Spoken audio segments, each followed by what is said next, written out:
The broadcast is now starting. All attendees are in listen-only mode. Hello, everyone. Thank you for joining our webinar, Modeling the Economic Impact of Truck-Only Lanes. This webinar is being presented by Anthony Modicamore, an Economic Assistant at REMI, Scott Lurer, an Economic Assistant at REMI, and David Casaza, an Economic Associate at REMI. I'm Brian Reel, Marketing and Event Coordinator at REMI, and I'll be the host of this webinar. At REMI, we provide economic modeling software that has the goal of improving public policy. Our software is used by both private and public organizations to model the regional and national effects of policy relating to transportation, tax, economic development, equity, energy and environment, and more. If you're interested in learning more about REMI, please reach out to info@remi.com and we would gladly set up a demo with one of our analysts. If at any point during this presentation you have a question, I encourage you to put your question in the question box. Time permitting, I will moderate these questions to the presenters after the presentation concludes. If we run out of time, we'll be sure to reach out to you individually through email. So if you notice we're low on time, I still encourage you to put a question in the question box because we'll email you. So don't worry about the time limit for that.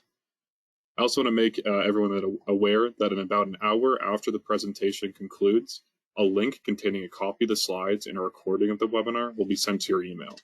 If you have any questions from these materials, please reach out to info@remi.com. I monitor that inbox, and I'll be sure to connect you with the presenters. Again, I want to thank everybody for attending, and at this point, take it away, Anthony.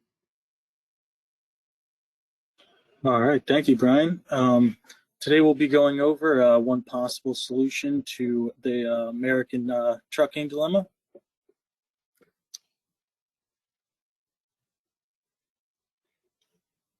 Now I'll get into what the American trucking dilemma is.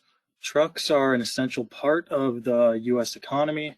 They're responsible for almost 73% of goods shipped across the United States.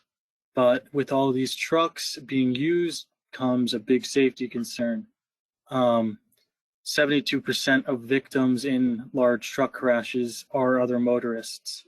And this is due to how big trucks are, the weight, and stopping distance. One possible solution to this issue is truck-only lanes.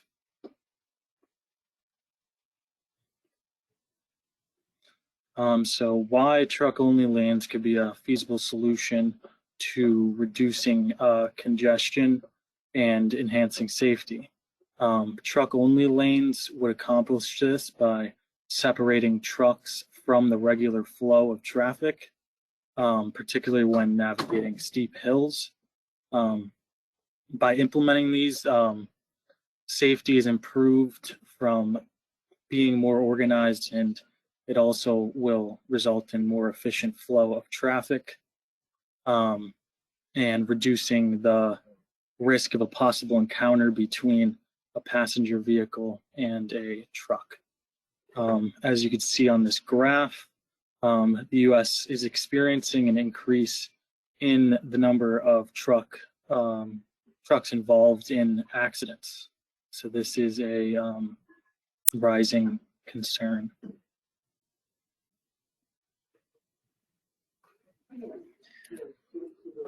There are several pros and cons to potential truck-only lanes. For pros, as Anthony talked about, by separating large commercial trucks and small passenger cars, you can potentially prevent crashes between them. And there's also potentially reduced congestion, which can allow easier travel. Trucks are more congestive than cars because the trucks are larger and they have slower acceleration. So if you reduce congestion, this can allow for easier movement of trucks transporting goods, which can have many different potential positive impacts. For the passenger cars as well, if they're facing less congestion, that can reduce commuting times, which can obviously help people get to work quicker, but can also change the ability of how many jobs they could potentially get to. Commuting is less of a barrier for them getting a job. And it also helps employers because they might be able to access more potential employees. For the cons, truck-only lanes, they're very expensive to build. Those resources could be used for other projects or for other uses. There's also the concern that if truck-only lanes are paid for with tolls on trucks, that the trucks could avoid the roads or avoid the truck-only lanes and go into other roads. This could be harmful because those roads might not be as prepared for trucks in terms of the weight, and that can lead to congestion and road harm elsewhere. In addition, for the pros, you could have reduced maintenance costs, as Forkenbrock and March talk about, reduced maintenance costs for the road as certain lanes trucks are no longer going on.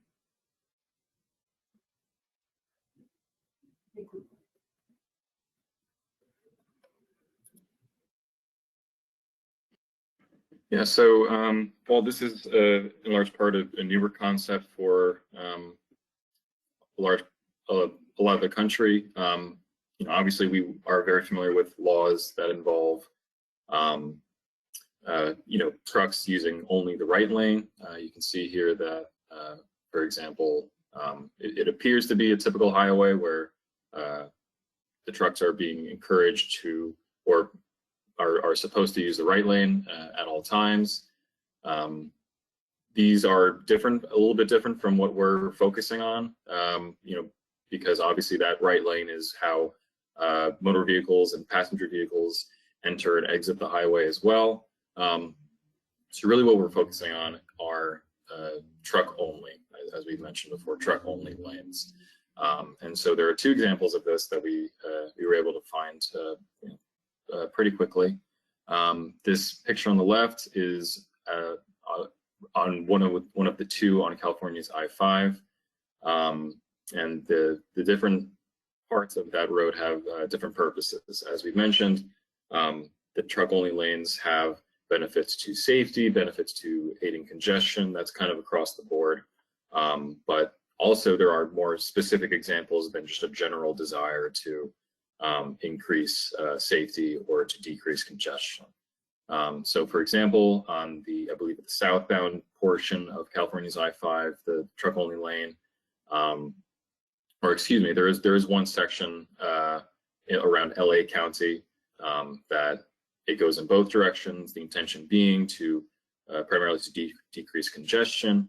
However, there is another portion further to the north, I believe, on I-5, on the California's I-5, that the primary purpose for that is actually to allow for trucks that are merging onto the highway to merge further down the highway at a safer junction. So we have a very specific example, again, rather than, oh, trucks in general are dangerous and trucks in general cause X, Y, and Z accidents. No, they have a specific portion of the highway that they say, or that Caltrans said, trucks entering this specific portion, it's a bit dangerous, so instead we're going to divert those trucks. I think it's only just a few miles down the road. That way it can be a safer experience for the truckers, for other motorists, and safety and creating a less congested area tend to go hand in hand. So that's certainly the case there. Probably the more ambitious and one of the most ambitious truck-only lane projects that we've seen is actually going to be, or is in the works in the state of Georgia. So you can see here on the right, and we'll have sources and links to these different projects as well that you'll be able to access via the slides. So if you're impatient, you can certainly look them up, but those links will be there in the slides as well. So this project is going to be taking place on their I-75 project or I-75 highway, and it's actually only going to be going in one direction. It's going north. The reason for this is, again, that it is geared towards a specific situation. It's not just a general desire to increase safety, decrease congestion. Georgia is seeing a large amount already, but also an increasing proportion of its freight coming from the state of Florida, as well as from the port of Savannah. So where this highway is located, it's allowing for these freight-laden trucks to have easier access to the rest of the state, and to do it in a safer manner. So it's actually going to be diverted completely away from the highway. It's almost going to be, you know, not like these lanes that you see here on the left-hand side, where it's, you know, a solid white line, you know, one that you're not supposed to cross. It's actually going to have a physical barrier similar to what you would see between oncoming traffic lanes. That is at least the proposal at this time. And you know, while again the general purpose is geared towards safety and allowing for freight to move, there is a major call related to the freight that's being moved from the Port of Savannah and from the various ports and the various industries that are in the state of Florida as well. So, you know, the timeline for this is sometime down the road. I believe even 2024, they're still going to be giving kind of town hall type of feedback and information sessions, as well as conducting environmental analysis and cost analysis. But you know, fortunately, we actually work a bit with GDOT, so we're hoping to be aiding in the planning of this project as well. So to that same end, you know, we at REMI, we do aid a lot in various economic development projects, tax revenue projects, what have you. But we're particularly proud of, and we're going to be focusing today on TranSight. If you attended a REMI webinar before, then you're probably very familiar with TranSight. If not, I'll give a quick rundown. TranSight is essentially has the capability to import travel demand data into the REMI model. It essentially converts that travel demand data from a transportation model into policy variables, which are basically the building blocks of the REMI model and of the inputs for the REMI model.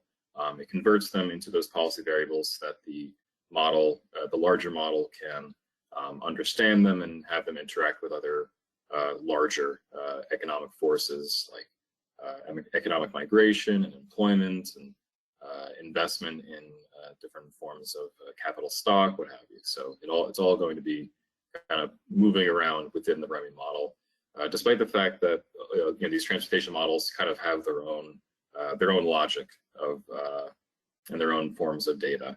So you can see here we have vehicle miles traveled, vehicle hours traveled, trips. These different forms of travel demand data can be imported. Those then have impacts on fuel demands, different safety and time savings issues. The REMI TranSight model draws from FHWA and other federal kind of established sources to determine, you know, what would the emissions changes be, what would the safety changes be, what the time savings be, as well as the value of those time savings. And it also handles more project-specific data. So beyond these changes to the transportation model data, it'll also be, you know, how is the project being funded? Is it being funded through a gas tax, a sales tax? Is it just coming right out of the budget? What are the constraints and what are the expenditures on the construction, the operation, other forms of this transportation project? So similar to travel demand data, it takes these different forms of data and converts them into the REMI policy variables that the model is going to be able to understand. So we'll be doing a live demo in a little bit, but we're going to set up the demo now. I believe, Scott, you're going to give us a little window into this. To illustrate potential of the truck-only lanes in the TranSight model, we created two potential hypothetical projects, Project 1, Project 2, to illustrate potential truck-only lanes. Project 1, it's a bit of a smaller project. It's less expensive with a projected average speed increase of 1 mile per hour and several crashes prevented.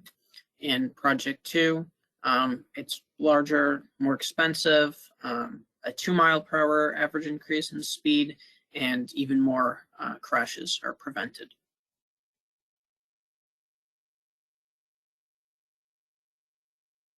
For the benefit cost analysis. As you can see, both have positive benefit cost ratios.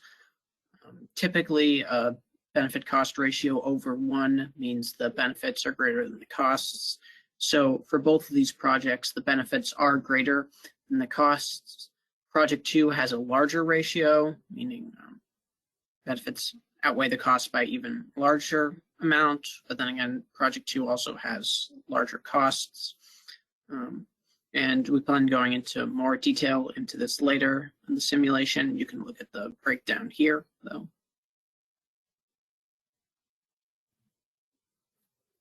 And for the economic impact, which again, we'll go into in more depth, Project 1 and Project 2 results for employment, population, and labor force.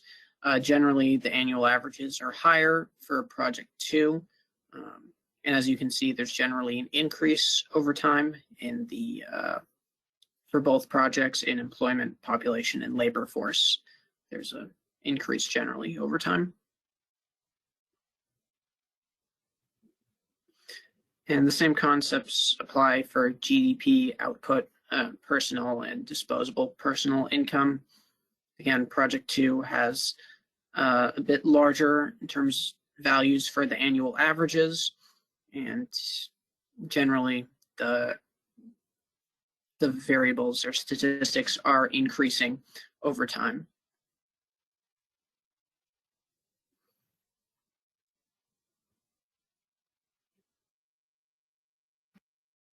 Okay. So yeah, our intention was to, I know sometimes that the model demos can be a little bit difficult to see just in terms of the resolution and the size of the data. So to that end, we placed a lot of the results and the input data into the slides there. But yes, we are going to have a brief model demo as well.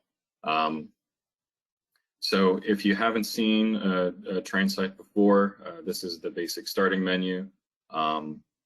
New to TranSight version 5 is the transportation project module, which I'll be starting out with. But you can still always use a standard regional simulation like you would with any other model, PI plus, E3 plus, tax PI.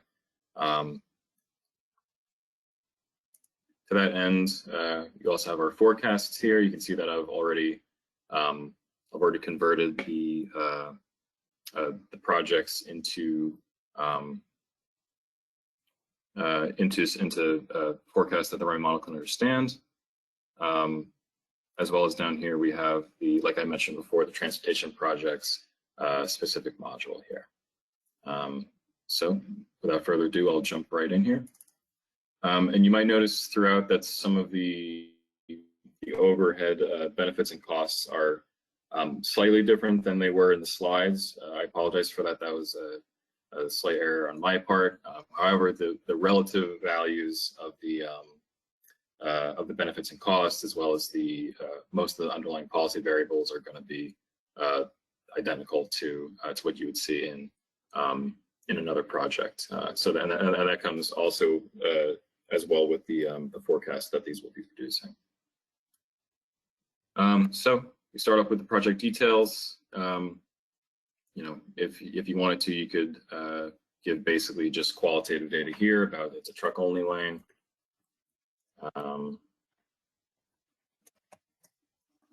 Project 1 or small.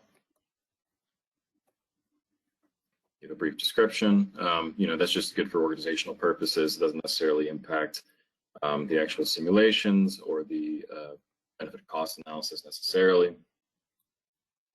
Then we have options for the cost inputs. So these are all the different costs that could be associated with these different transportation projects. In this case, we have a large amount of construction costs at the beginning of the project. I guess for reference, we'll be looking at the years 2023 to 2055. And of course, these costs are going to be non-existent over time compared to the net operations and maintenance. So obviously maintenance does involve some forms of construction and the construction industry, but in terms of our categorization, that's what that's aiming at. And then design and planning, this will mostly go towards I believe it says professional scientific kind of NAICS code. So these inputs are pre-routed to different policy variables, as we'll see later on in the simulation. This portal, or this kind of wizard module, the intention was to kind of streamline the benefit cost analysis process, the transportation planning process for our users, as well as to add on the additional kind of separate methodology of a benefit cost analysis. If you've attended my previous webinar on focusing solely on benefit cost analyses and how they are different from economic impact analyses, then I encourage you to, or if you haven't watched that, I encourage you to go back and watch that. But I kind of go into more detail about the differences between BCA and EIA. But we'll continue here with the, and sometimes lane acquisition, oftentimes that is an issue, but it won't be in this case just because we're building off of existing highway. So we have benefits. Like we mentioned before, you can enter in these transportation model benefits as miles traveled or hours traveled or end miles traveled, as well as increases or decreases in speed. So in this case, we're showing that the average speed is increasing just because traffic is able to move more easily. The amount of miles traveled is going to remain constant, and these vehicle miles traveled are actually drawn from Illinois DOT data. So we have a kind of a good baseline.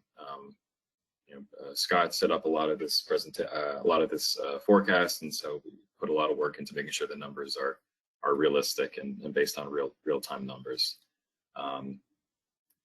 Even if we are just focusing on a specific corridor, that's kind of what these numbers are coming from. So in addition to the increase in average speed, we also have a reduction in different forms of injuries, injury-only accidents, as well as fatal accidents. Now, again, the costs and the benefits related to these events, as well as the different speeds, they draw on FHWA and other federal level data and planning data. So that's kind of how we convert these more qualitative, more non-pecuniary amenity benefits. That's how we convert them into economic benefits that you're going to get, a dollar value or an employment number out of from there. And so after we just enter the costs and the benefits, we're going to get a BCA tab here. This is just a great breakdown of, and these are again similar numbers. Entered some stuff in a little bit differently, so that is maybe where that comes from. You can specify the discount rate. I know that's a very specific interest of different any kind of project. That's always going to be of note. You also have the option to compare different rates if you had the desire to, if you have different methodologies in hand, but for now we're just going to stick to 7%. Customize the analysis period as well as set the real dollar year. And I'll return to this as well, but this tab basically summarizes all of the projects that we've entered in here. So we can compare the costs, we can compare the benefits, and then we can compare just the benefit cost ratio. As Scott alluded to, you might point to this project here and say, oh, well, this is clearly the project that we should go along with. Why wouldn't we? There's always going to be other more qualitative concerns. There's going to be legislative feasibility. There's going to be maybe even an engineering feasibility that's not directly linked in with this BCA. There's also just the idea that perhaps the budget is capped at around $400 million, right? If we could spend $10 billion on this project and have a great BCA, great, but if we don't have the budget for a $10 billion project, then it's not going to be the most feasible. So in a sense, these larger or these smaller numbers, it's not necessarily an end-all be-all. It always has to fit into a larger decision-making process, which I'm sure those of us who are in project management and policy analysis and transportation analysis, you're well familiar with this. And this is, in my opinion, kind of the magical part of this transportation module. We can convert the benefit cost inputs into policy variables. Now, obviously, we can set it to be comparing, excuse me. Because we've already created the forecast, it's going to be adding to an existing forecast. We haven't made any changes, so we don't have to do anything like that. But typically, we've been creating a new forecast. We can set which regions are going to be essentially benefiting from and the project. So in this case, the project is being constructed in Winnebago County alone. However, all the regions, Winnebago, Boone, Ogle, and McHenry counties, are going to benefit in some way from this project. If it were perhaps more localized project or more spatially isolated project, then perhaps we would set it to only be Winnebago County. But in this case, it makes sense just because it's a highway to extend it to all the other counties as well. Project funding, this is probably one of the more important portions. So like I mentioned, we're determining whether it's going to just come right out of the government's budget. We're going to determine, or if it's going to be funded with a new form of taxation. So in this case, it's being funded one-to-one with a change in the gas tax. Now, there might be circumstances, for example, so here we have a large construction portion taking place at the beginning of the project. That then subsides a bit, and the entirety of the costs become operations and management. Included in these early is also the design and planning portion. We're just making the assumption that it's going to be a revenue neutral venture. So essentially the government brings in $270 million in 2023 in additional gas tax and then spends it directly on the project. That might not always be the case. We do have options for adding different forms of taxation if you want to split it among sales tax, property tax, personal taxes, or if it's going to be partially partially funded by one of these forms of taxation, and then in part the cost of the project will be offset by state government spending, local government spending, what have you. You might even make the assumption that there's federal funding. I think in that case it would just fall outside of the scope of this, just because if we're focusing on a regional economy, then we're not concerned about the federal government and their budget. But again, that just depends on your needs and also just the constraints of the project. And as we'll see down here, if I made any changes, I would have to recalculate, but we'll just calculate. And it takes each of these different costs and essentially, or cost benefits and other project variables, and converts them into policy variables that the REMI model can understand. So starting off at the top here, the construction costs, obviously there'll be a demand for the construction industry in Winnebago County. So we can see that there's an increase in demand for construction during the years that we outlined. We have operations and management costs that will also be in construction, like I mentioned, but it's good to separate that just so that we have an idea about what that looks like. Time savings. So like I mentioned, that these are non-pecuniary amenity inputs. Sometimes it's a bit, it seems counterintuitive to say that we have non-pecuniary amenities, but then we're putting a dollar value to them. But this is just basically denoting that this isn't an influx of $100 million in funding. It's not anything like that. There was some kind of methodology in place. Again, that's based on FHWA and other guidelines to basically convert these safety benefits, these time savings, See, we even have like vehicle operating cost savings because as people are able to get to and from their destinations more efficiently, less rubbernecking, less time delays, we're going to see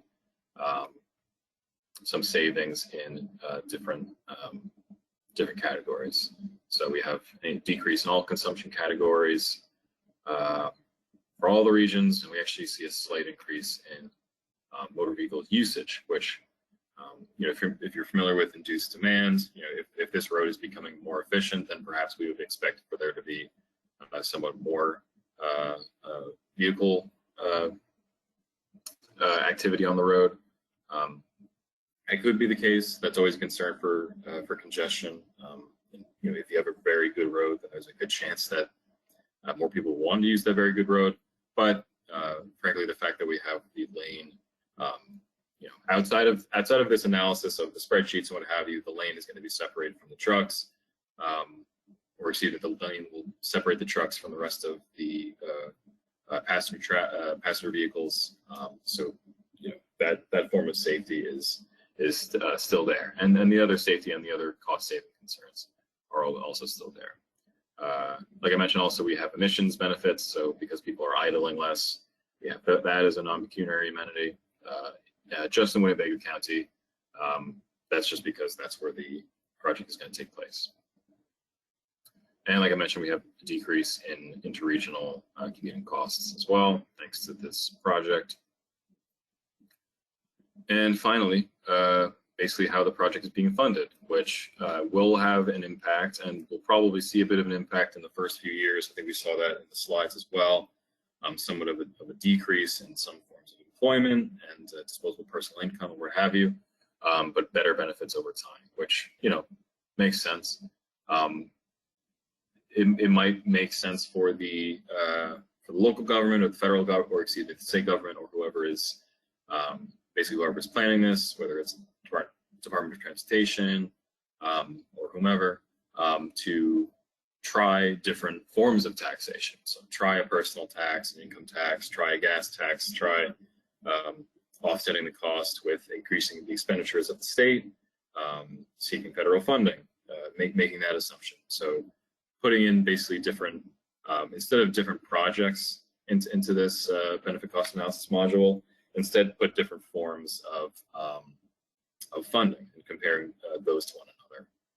In fact, that could be a good thing to look into if people are interested in that in the future, for a future webinar. But for now, we're going to make the assumption of the gas tax being funded, and you can see that it's spread across these different counties automatically. Now, I believe this is going to be based on baseline data, so that's why you have $105 million coming from Winnebago, 124 from McHenry, and then a smaller amounts coming from Boone and Ogle.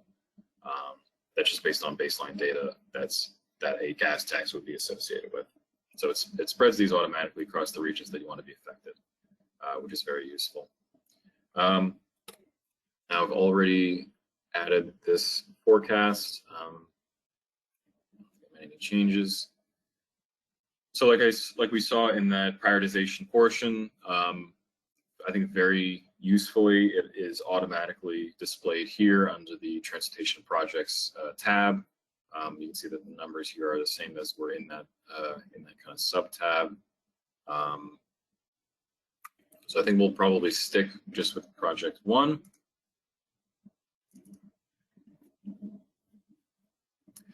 And I'll show you basically what it looks like when we import it. So I went through all those policy variables to kind of show off how they are linked to the model. But now if you are familiar with the model, you'll see that all of those different benefits and costs and the project specific data has been added as policy variables. So what we've basically taken is a fairly streamlined approach with the benefit cost analysis, and then we've created something that, maybe if you're starting out with creating a simulation, instead of starting off with that module, it could be a bit challenging. You can see all these different forms of commuting costs between each of the different counties that are involved here. And again, this is only a four 4-region, I think it's a 4-region model, but we're looking at 4 different regions at least. You know, I think it can get a little bit less intimidating, perhaps, looking at this being produced automatically rather than having to enter these in a little bit more manually. So I think we're very, very pleased with the way that that module has taken up. It kind of plays in the model. And then I believe we're going to go up to 2055. So even though the forecast went up to that point, we're going to specify it on the post on the back end as well. And fortunately, this will just be a quick forecast. Usually forecasts are pretty quick, and a lot of time we pre-run the forecasts ahead of time. I'd say, you know, the more number of regions, as you can see that we actually had a large number of policy variables going into this, but you know, just sometimes some policy variables kind of hit more parts of the model than others. I'm trying to think of one that I've had more recently. I think it had to do with changes in capital stock for a previous webinar.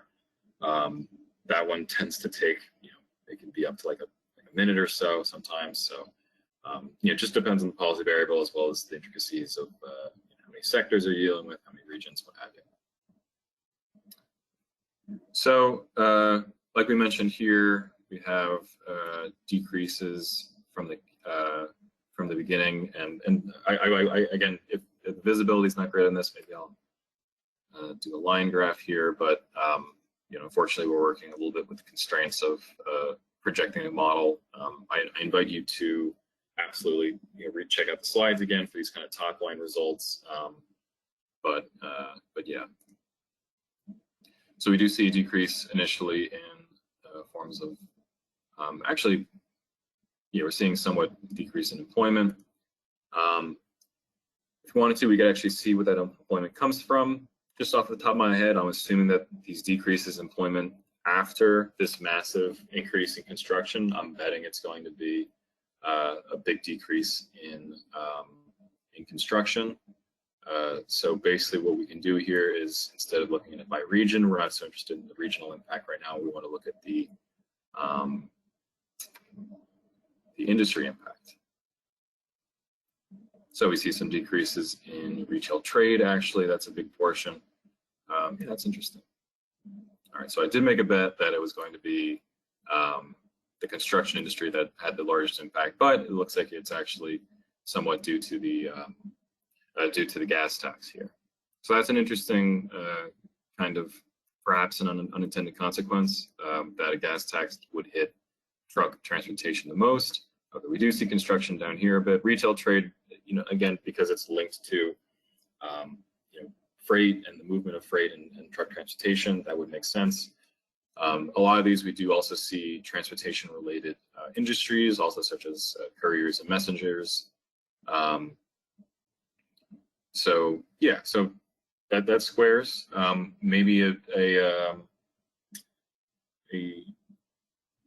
traffic planner or other DOT employee will look at this and say, you know, we're trying to improve the feasibility of truck transportation in this region. Perhaps we should, like I mentioned, perhaps we should look at alternative forms of funding. Maybe we should, you know, have the government bite the bullet a little bit more, the state government, the local government. Maybe we should instead have it as a personal income tax more to fund this. There's always different kinds of questions of the feasibility of these different projects, you know, both legislatively and politically, and of course here we have economically. But again, you know, it's a pretty small impact, you know, and over time, if we're looking at truck transportation, so we saw decreases initially, but then over time we see increases, and we see increases. It should be across the board. Yeah, we see increases across the board over time. So, you know, sometimes it's about swallowing that pill with the construction cost and then reaping the benefits over time, as I'm sure people are very familiar with. We'll go a little bit into the TranSight results. To show these off a little bit. A few different interesting variables here. We have the labor access index. We mentioned that, you know, decreasing congestion is going to aid basically just people being able to reach their destinations. Labor access index, what this is describing is basically different firms having access to employees. So if it's going to be a new subway tunnel that's taking place between the mainland California and city San Francisco, which is slated to be under construction sometime, then you would expect to have a greater labor access index, kind of connecting those outer regions to the city proper. We see here that there's a very modest gain, and again, it might have to do with the scale of the project, might have to do with maybe we were a bit conservative, but we do see somewhat of an increase. It's not just zeroed here, like the relative cost of production. So even if it does say 0, 0, 0, you see that plus, that means that, okay, it's having some form of impact. And at the very least, even if you are being more conservative in your simulation, at the very least, when it comes to the benefits that could be there, if you are being too conservative or what have you, these kind of demos and these kind of hypothetical situations, they can really aid in essentially figuring out what pushes on what, right? So we see that there is we see that there is an increase in the labor access index long term. So even if our estimates are conservative, then if they were to be greater, then that's what we would expect to be at a greater magnitude down the line. Like I mentioned, labor access index, I think these are going to be pretty small, but yeah, but positive across the board. We specify this by industry. I'll just see what kind of industries are the most impacted down the line. I think that'll be interesting to see. Okay, motor vehicles, bodies and trailers and parts. So that makes sense. Perhaps people are driving a bit more. It could also have to do with the industrial makeup of this region. It's not necessarily a fact that you're going to see this magnitude of an impact on economic activity in this industry if you have this kind of input. It depends a lot on the baseline data that we're working with as well. So it could be that there's some motor vehicle kind of parts manufacturing in the region, and therefore they have better access to commodities and better able to distribute their goods and services, and therefore they see an increase in their labor access index. And I'm sure that we'd see increases in other economic activity as well. So that's in part why loading a model with baseline data that we get from Bureau of Labor Statistics, Bureau of Economic Analysis, as well as the U.S. Census. That's why that kind of baseline data is so important. A lot of these standard input-output models, very useful for looking at a more specified project and not seeing, if you're not interested in larger regional impacts, that's perfectly fine. But if you want to put a project in context, right, then if you want to compare one region versus another region, based on the demographics of those regions, based on the industrial makeup, like I mentioned, then that is going to be a large part of what decides where a highway is built or where a factory is built, what have you. So that's in part why that baseline data is so important that we are able to deliver. Okay, and actually in this model as well, we're going to be able to look at socioeconomic indicators. I am curious to see what kind of impacts this could have on like labor force participation rates. Let me see, we see this kind of across the board. Let me see. But there's a good number of different variables that you can investigate through here. So actually we see a slight decrease in compensation rates. I believe this is due to there being an increase in some forms of the pricing. That's probably linked in large part to just the way that the project was funded. A cost from one person's perspective is going to be a form of income for another. So we're taxing a lot of motor vehicles through that gas tax, and then we're spending that same amount of money on the construction industry for the majority of that, and then also on, I believe it was design and planning, and I forget what the third industry was. But that kind of distributional change is going to have somewhat of an impact on different forms of it's going to have a distributional impact based on that that transfer of funds, essentially.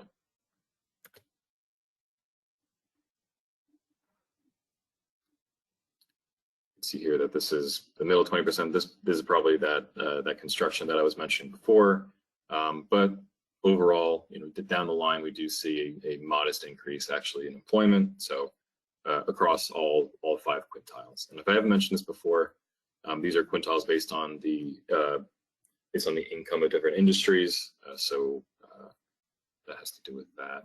And inflation. This is actually a pretty good measure of some of the distributional impacts. This is basically tracking the price index based on income quintile, and this is instead of income by industry, this is income by individuals. So again, we're seeing increasing costs. That's probably linked to that gas tax initially, but then over time, only a very, very modest increase, and I can barely even tell what the differences are. I apologize, this is probably very hard to see, but I promise there's not much to miss here, but very, very modest and very kind of flat increases in consumption price by income quintile. So not too bad, honestly, overall with distributional impacts. Again, if this is, instead of being a hypothetical situation, if this was a larger transportation project, then this would be very important data to view how employment is impacted across different regions and across different industries and across different income groups. So it's always a very useful form of analysis for different planners here. I think that about wraps up my portion with the model here. We're happy to answer any questions that have accrued over time. We're also happy to, if it's a longer form question, like Brian mentioned, then perhaps we'll get more in touch via writing. But thank you all for attending, and yeah, we're happy to open the floor now. Awesome. Thank you, David. And thank you to all who attended, in addition to Scott and Anthony, for the great presentation. We'll shortly be getting into the question portion of the webinar. So if you have any questions, I encourage you to put them in the question box now. We already had a few come in, so we might not be able to get through all of them. But like I said, and like David just said, if you put your question in, we'll make sure to reach out to you personally. So it's still worth putting it in, even if we don't address it right now. I also want to remind everybody that in about an hour after the presentation concludes, a copy of the slides and a recording of the webinar will be made available to you through a link to your email. I encourage you to look through these materials, and if you have any questions on them, send an email to info@remi.com, and then I'll get you in touch with the speakers. But now, yeah, so now I won't waste any more time. We'll just get into some of the questions. David, Anthony, Scott, you're all welcome to add your input into these questions, and I will just throw out the first one. David, you touched on this a little bit, but I think that maybe Anthony has something interesting to add to it. So how do you finance these massive projects? I'm in Virginia. I-81 desperately needs a third lane. Lane mile construction in this area is at $20 million per lane mile, excluding bridges. If anyone has input on this, like we talked about the gas tax, but Anthony, I know earlier we were kind of talking about kind of an interesting way to fund it, or anyone can answer it. Yeah, there's been talks about funding it by implementing a toll. So that's one way that they collect funding back, is through a toll. Yeah, and I think that perhaps tolls and I'm sure that could be modeled a bit in the BCA module, but yeah, kind of running through the trials and seeing which forms of funding have different impacts, that could be very useful. Gas taxes have been useful over time with the transition over to electric vehicles. which has been pushed in large part by the Inflation Reduction Act, kind of funding for alternative fuel sources and for electric vehicles. Perhaps a gas tax becomes less feasible. I've also heard of vehicle miles traveled taxes. I'm not entirely sure how that's monitored. It might literally just be by your odometer. You have to track that over time, and then different assumptions on which roads you're traveling on. But yeah, Anthony, a toll is a tried and true method of making sure that different ventures are funded well. But $20 million per lane per mile that's pretty. I think we forget sometimes how just build a road or fix a road, but yeah, roads can be quite expensive over time. Yeah, and in addition to that, we also were it would be interesting to model making having the truckers maybe a trucker toll or something based off miles traveled. That is also something that we kind of talked about. It would be interesting to put that in the model and see what it says about income and everything like that for different demographics. It'd be cool to look at that. That wasn't in the scope of this, but that's just something that we were kind of talking about earlier. Yeah, to just kind of jump off from that, that's a good point. It could even be you make an assumption, and you could use the REMI model to see this out, that we're basically aiding truck transportation. So it's some slight form of sales tax, perhaps, or other form of taxation to kind of remedy a benefit that they're deriving from from that what it was a public amenity that could be of use, because they are fulfilling a very important public purpose. If they start racking up profits, then it's like, okay, well, maybe they're going off the back of state and local governments, but that's remains to be seen. Awesome, thank you. We'll now get into the next question. So would TranSight be able to compare cost-benefit ratios from projects that aim to lessen congestion that aren't truck-only lanes? For example, could you compare the cost-benefit ratio of a truck-only lane installation to a high-speed rail installation? Yeah, so high-speed rail, I think we might have to model that a little bit. I think we could implement that with the BCA, and so the BCA is in large part based on the assumption of road travel. We do have some inputs for rail, but the way that might work in part is to model the costs as we would expect from a rail project, right? The cost of construction and operation and maintenance. And obviously you can compare those one-to-one.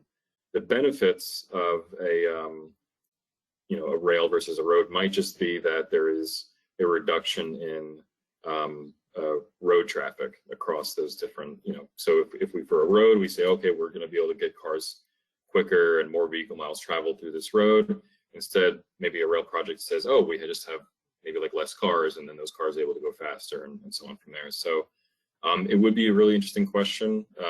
Again, the focus is mostly, at least for the module, mostly on road transportation and freight conveyed that way.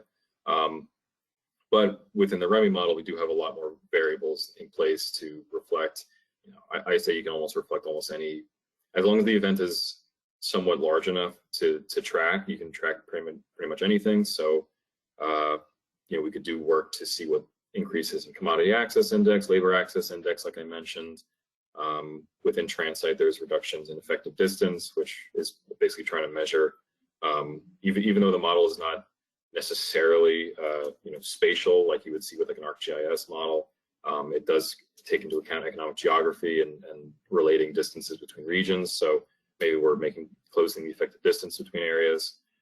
So yeah, there's definitely a lot of different ways we could do that, both within the model proper, and I'd say also within that benefit cost analysis tool. Awesome, thank you. Next question is from Philip Menagini. Thanks for attending, Phil. How would you expect results to change as the transition to electric trucks continue?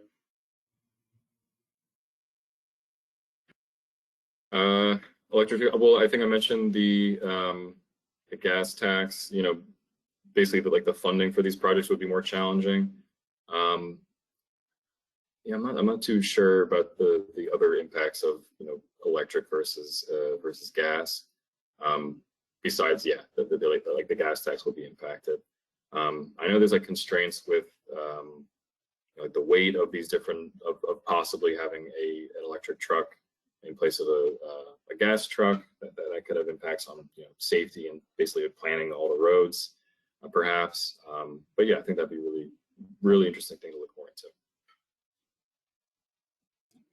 Awesome, thank you. The next question is, how much of the benefits of each project are the results of the project versus additional construction spending? So I think what they mean is like, how much is it by like the direct investment of completing the project versus like the rippling effects of less congestion and things like that. In terms of like the impacts of it? Yes, I think they mean in terms of like output and all the affected variables.